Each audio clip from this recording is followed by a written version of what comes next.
I am doctor Pankaj. और आज इस वीडियो में फिर से हम कुछ अपने जो यूट्यूब के जो इम्पोर्टेंट कमेंट्स हैं उनको देखेंगे। उससे पहले मेरी आपसे रिक्वेस्ट है कि हमारा एक फेसबुक ग्रुप है नीट यूजी गुरु के नाम से, आप चाहें तो उसको ज्वाइन कर सकते हैं for latest NCERT based MCQs. तो चलिए पहला क्वेश्चन लेते हैं। सर, अगर नीट पीजी में सेलेक्ट हो गए और एमबीबीएस का जॉब भी है तो फिर क्या जॉब के साथ पीजी के लिए पढ़ सकते हैं? बिल्कुल, काफ़ी सारे लोग ऐसा करते भी हैं। वो लोग एमबीबीएस के बाद एमओ की जॉब भी ज्वाइन कर लेते हैं या कहीं पे जेआरशिप ज्वाइन कर लेते हैं और वो उसके साथ पढ़ते भी हैं और पीजी निकालते भी हैं।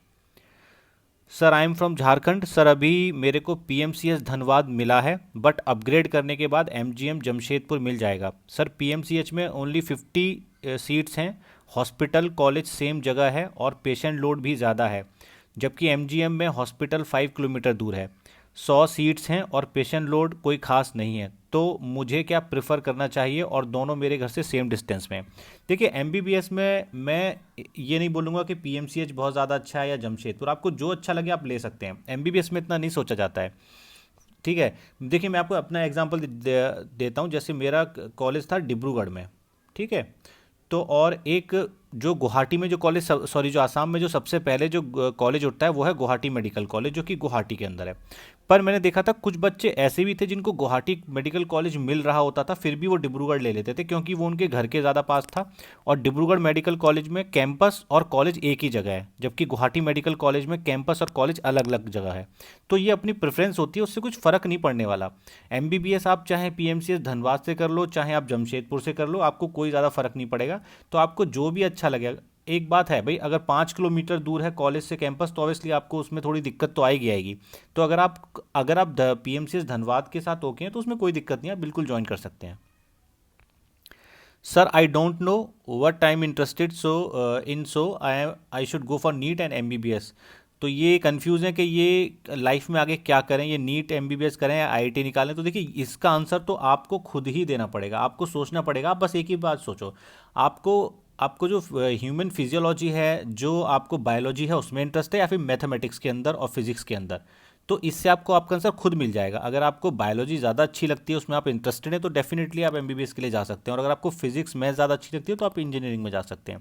या आपको अगर कोई अकाउंट्स ज़्यादा अच्छा लगता है, कॉमर्स अच्छी लगती है, तो आप अकाउंटिंग में जा सकते हैं। बहुत सारी फील्ड है, आपको अपना इंटरेस्ट तो देखो खुद खोजना ही पड़ेगा।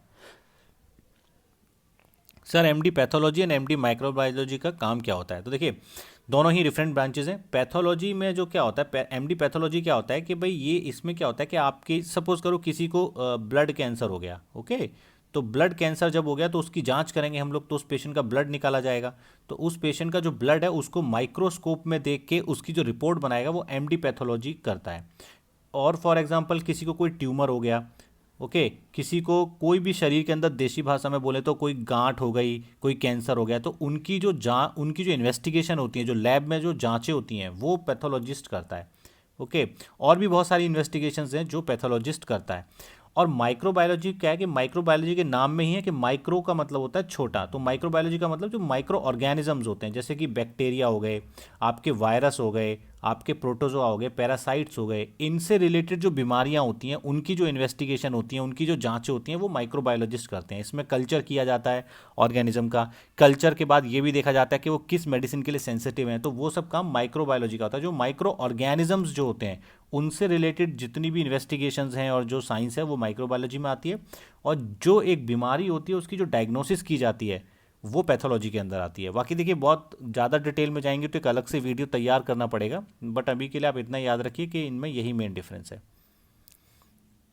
सर, रूरल बॉन्ड के लिए पोस्टिंग गवर्नमेंट देती है? बिल्कुल। जो भी आप ये बॉन्ड साइन करते हैं उसमें जो आपको जो भी पीएचसी, सीएचसी या डिस्ट्रिक्ट हॉस्पिटल या मेडिकल कॉलेज मिलता है वो गवर्नमेंट ही आपको अपॉइंट करती है। सर, क्या senior residency government district hospital में कर सकते हैं? नहीं, गवर्नमेंट डिस्ट्रिक्ट हॉस्पिटल में एसआरशिप नहीं कर सकते। एसआरशिप करने के लिए या तो मेडिकल कॉलेज होना चाहिए, अब वो चाहे प्राइवेट हो चाहे गवर्नमेंट हो, या फिर कुछ गवर्नमेंट हॉस्पिटल्स होते हैं वहाँ पे आप एसआरशिप कर सकते हैं। हेलो सर, मैं अभी क्लास 10th हिंदी मीडियम में हूँ। मैं नीट की प्रिपरेशन करना चाहता हूँ। क्या मैं क्लास 11th में अपना मीडियम चेंज कर लूँ? क्या मुझे बहुत प्रॉब्लम आएगा? मैं अपनी नीट प्रिपरेशन हिंदी में करूँ या इंग्लिश में? लोग बोलते हैं हिंदी टू इंग्लिश में चेंज हो जाओ। देखिए, हर किसी की अपनी अपनी राय होती है। अब आप 10th क्लास तक तो आप हिंदी में पढ़ ही रहे हैं, अब अचानक से जब इंग्लिश में आएंगे ऑब्वियसली प्रॉब्लम तो आपको थोड़ी होगी। ये एक बहुत ही कठिन सवाल है ये। इसका तो आपको ना, अब इसका जवाब जो है आपको खुद से खोजना पड़ेगा, क्योंकि अब हुआ क्या, सपोज करो अगर आपने 11th में आप इंग्लिश मीडियम में आ गए और फिर आपको अचानक से दिक्कत होने लगी, आपने सारा ध्यान इंग्लिश ही समझने में लगा दिया और आप फिर मेन सब्जेक्ट्स की तैयारी कर ही नहीं पाए, तो एक दिक्कत आ जाएगी। और उसका एक फ़ायदा ये भी हो सकता है कि अगर सपोज करो आपने इंग्लिश मीडियम ली और आपने इंग्लिश में आपको अगर उतनी दिक्कत नहीं है अभी, अगर आप इंग्लिश थोड़ा बहुत समझते हैं, उतनी दिक्कत नहीं है, तो ऑब्वियसली आपको उतनी ज़्यादा दिक्कत नहीं आएगी, आप आ सकते हैं। आज नहीं तो कल इंग्लिश मीडियम में तो आना ही है। बट सबसे इंपॉर्टेंट चीज़ ये है कि चाहे आप हिंदी में रहो चाहे इंग्लिश में, आपको नीट एग्ज़ाम तो निकालना ही है। तो अगर मेरा ऐसा मानना है पर्सनली कि जो लोग हिंदी मीडियम में पढ़ते हैं, अगर वो हिंदी मीडियम में ही नीट निकाल लें तो ज़्यादा आसान पड़ता है शायद उनको। वाकई, क्योंकि मैं ऐसे कम ही लोगों से मिला हूँ कि जिन्होंने 10th या 11th में आके अपना मीडियम चेंज किया है। ठीक है, हाँ, कुछ ऐसे लोग को जानता हूँ जिन्होंने 8th में चेंज कर लिया, 9th में चेंज कर लिया, तो उस टाइम काफ़ी टाइम रहता है आपके पास, आप चेंज भी कर सकते हैं।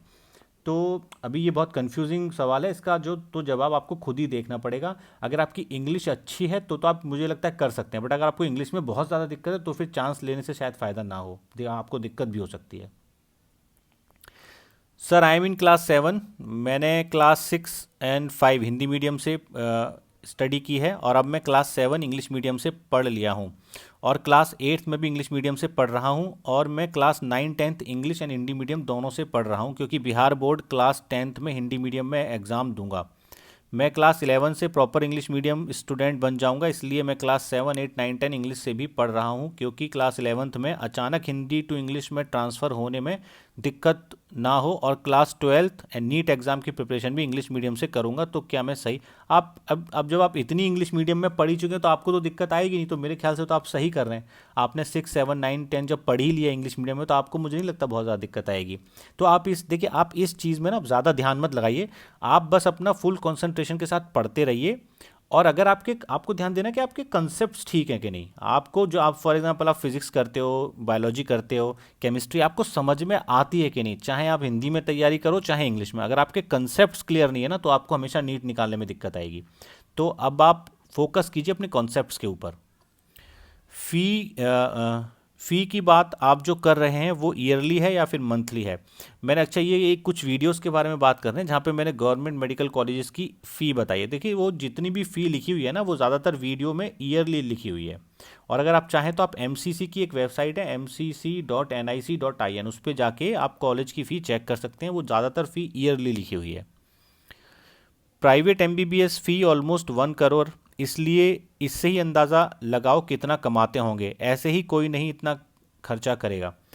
तो कि देखिए, ये किसी ने कमेंट किया था कि एमबीबीएस के बाद पैसा कमा सकते हैं कि नहीं। तो एक तरीके से इनकी बात में लॉजिक तो है कि भाई, अगर आप किसी कोर्स के लिए 1 करोड़ रुपया पे कर रहे हैं तो ज़रूर उस कोर्स की वैल्यू तो होगी, वरना अगर किसी कोर्स की वैल्यू ही नहीं है तो उसके लिए 1 करोड़ रुपया क्यों देगा। सपोज करो अगर आज एक दिन सच में ऐसा आ जाए कि एमबीबीएस की कोई वैल्यू ना रहे, तो फिर एमबीबीएस के लिए 1 करोड़ रुपये कोई खर्चेगा ही नहीं। कॉमन सेंस है, क्यों भाई मैं दूंगा जब मुझे पता है कि मैं पैसे कमा ही नहीं पाऊंगा। तो ये ना एक सच में कॉमन सेंस है कि एक डिमांड और एक सप्लाई की एक साइकिल होती है। ओके, अगर किसी चीज़ की डिमांड है ना, तो फिर वो तो महंगी होगी होगी। तो इससे एक अंदाज़ा लगाया जा सकता है कि भाई ऐसा नहीं है, एमबीबीएस के बारे में जो लोग नेगेटिव बोलते हैं कि एमबीबीएस के बाद पैसा नहीं कमा सकते, ऐसा बिल्कुल नहीं है। देखिए, हम यहाँ पे कभी ये नहीं बोलते कि आईआईटी ख़राब है या इंजीनियरिंग ख़राब है या एमबीबीएस बहुत ज़्यादा अच्छा है। बट ये कि सबसे पहले मैं हमेशा बोलूँगा कि आप इंटरेस्ट पे ही ध्यान दें। अगर आपको आईआईटी के अंदर इंटरेस्ट है तो आप उसी में जाइए, आप बहुत अच्छा करेंगे। और अगर आपको एमबीबीएस बायोलॉजी में इंटरेस्ट है तो आप एमबीबीएस में आइए, वहाँ भी अच्छा करेंगे।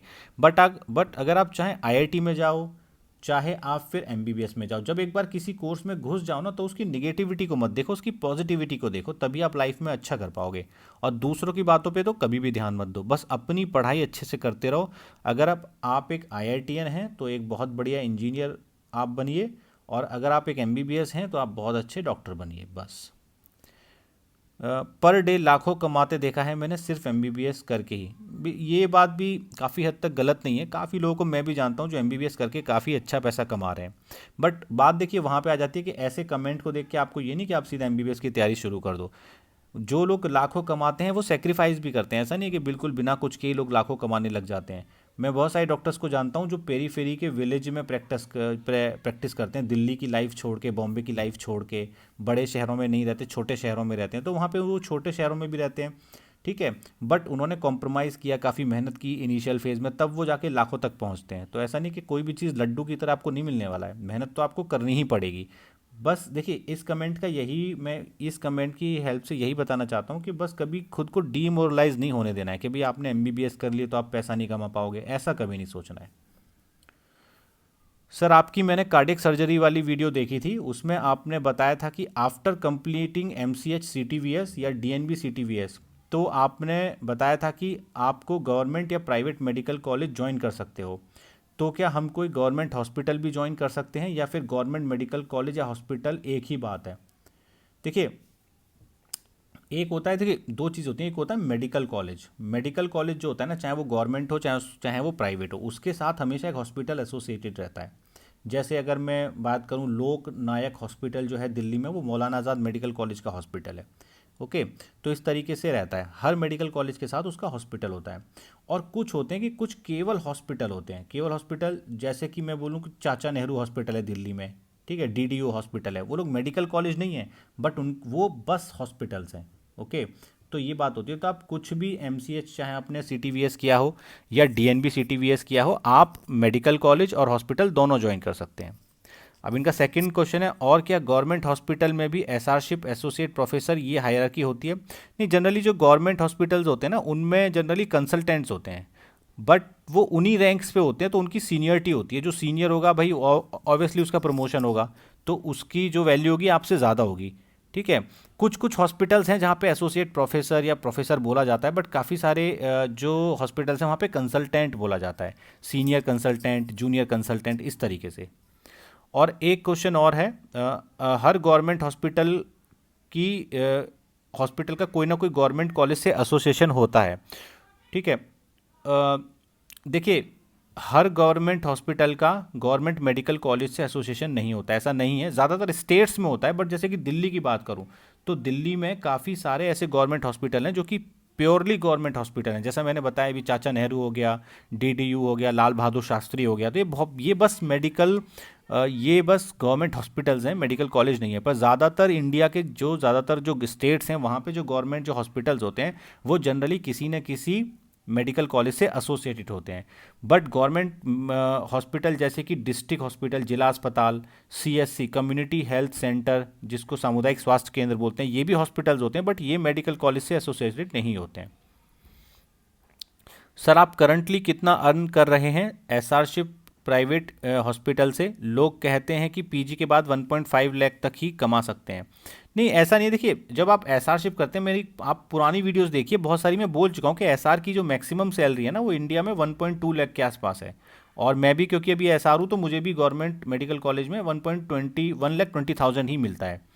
तो अब बाकी जो आप अलग से कमाना चाहें, तो आप अलग से प्रैक्टिस करके, काफ़ी लोग बहुत पैसा कमा लेते हैं। मैं कुछ ऐसे एसआर्स को भी जानता हूं जो कि 2-2, ढाई लाख तक भी कमा रहे हैं, ऐसा कुछ नहीं है। बट हाँ, यह है कि जब एसआरशिप की जो सैलरी है वो इतनी ही है। अब अगर सपोज करो भाई मैं हूँ, मुझे मुझे 1,20,000 में कोई दिक्कत नहीं होती, क्योंकि मैंने ज़्यादा पैसा लाइफ में पहले भी नहीं देखा था, तो मुझे इतना भी देख के अच्छा लगता है। और दूसरा, मैं वो काम नहीं करता कि मैं 18-18 घंटे अब काम करूँ। वाकई अगर मैं 17-18 घंटे काम करूँ तो मैं भी बहुत पैसा कमा सकता हूँ, बट भाई अपने लिए भी तो टाइम चाहिए होता है ना। तो अगर आप 7 से 8 घंटा अगर काम करके अगर आपको 1,20,000 मिल रहा है, तो कोई बुरा नहीं है। इवन ये भी काम इतना नहीं है, हमें इससे कम ही काम रहता है। मतलब कि एवरेज निकालो तो 4 से 5 घंटा पर डे का काम रहता है, तो उसमें अगर 1,20,000 मिल रहा है तो बुरा थोड़ी ना है वो। हाँ, बट कुछ लोगों को मैं जानता हूँ जो कि बहुत ज़्यादा पैसा कमाना चाहते हैं, कमाते भी हैं, तो वो लोग कम से कम 12 से 14 घंटे भी काम करते रहते हैं, उसमें वो लोग 3-3, 4-4 लाख रुपए कमा रहे हैं। तो ये आपके ऊपर है। मेडिकल में मुझे लगता है कि अगर आपने एक बार पोस्ट ग्रेजुएशन कर ली तो पैसे की कमी तो नहीं आने वाली। हाँ, हो सकता है कि इनिशियल फेज़ में आपको मेहनत थोड़ी ज़्यादा करनी पड़ेगी, जैसे ज़्यादा ड्यूटीज़ करनी पड़े, 8 से 12 घंटे काम करना पड़े, पर पैसा आप कमा सकते हैं, कोई दिक्कत नहीं है। कभी कभी ऐसा भी होता है कि अगर आप एसआरशिप आपने पोस्ट ग्रेजुएशन करने के बाद अगर आप पेरीफेरी में अपना हॉस्पिटल खोल लेते हैं, छोटे शहर में या कस्बे में, तो वहाँ तो लोग और भी ज़्यादा कमा रहे हैं। तो कमाने की तो कोई लिमिट नहीं है। और अगर आपकी नॉलेज अच्छी है तो पैसा तो आप कमाओगे ही, देर या सवेर, थोड़ा 1-2 साल आगे पीछे हो सकता है, पर पैसा आप ज़रूर कमाओगे। तो इस वीडियो को यहीं पे एंड करते हैं। Thanks for watching my video.